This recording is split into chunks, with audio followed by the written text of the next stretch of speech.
नाजरीन, आपका हमारे चैनल आगमऊ में खैर मकदम है। मैं हूं नौशाद अंसारी। आदाब नाजरीन, नालायक बेटों ने ज़मीन के तनाज़ा को लेकर अपने ही वालिद मोहतरम की धारदार हथियार से गला रेत कर बेरहमी के साथ कत्ल करके हमेशा के लिए मौत की नींद सुला दिया। और वहीं दूसरे जानिब बीच बचाव करने पहुंचे चचाजाद भाई और चचा को भी बुरी तरह से ज़ख्मी कर दिया। मौसूला खबरों के मुताबिक गुज़श्ता जुमा की शब मऊ ज़िला के मधुबन थाना हल्का के दुबारी कस्बा में मज़कूरा सानहा रूनुमा हुआ। पुलिस ने लाश को अपने कब्जे में लेकर पोस्टमार्टम के लिए ज़िला अस्पताल भेज दिया है। सानहा की इत्तला मिलने के बाद मौका पर भारी भीड़ जमा हो गई।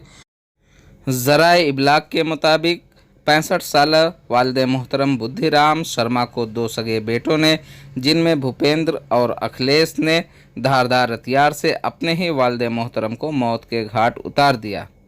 मरहूम अपने बड़े बेटे राजेंद्र के साथ रहते थे और दो बेटों से उनके रिश्ते अच्छे नहीं थे।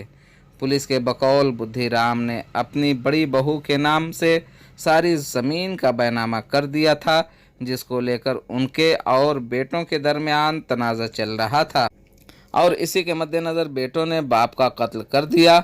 पुलिस ने मज़कूरा मामला में मुकदमा दर्ज करते हुए दोनों बेटों को गिरफ्तार करके आगे की कार्रवाई कर रही है।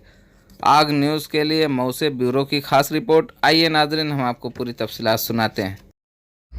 पिछली रात में 9:30 बजे के आसपास थाना मधुबन के चौकी दुबारी में बुद्धिराम विश्वकर्मा की उनके पुत्रों ने ही गला रेत करके हत्या कर दी थी।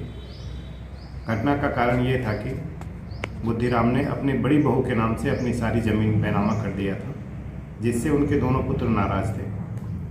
मुकदमा पंजीकृत कर लिया गया है। मुलजिम गिरफ्तार हो गए हैं। आगे कार्रवाई की जा रही है।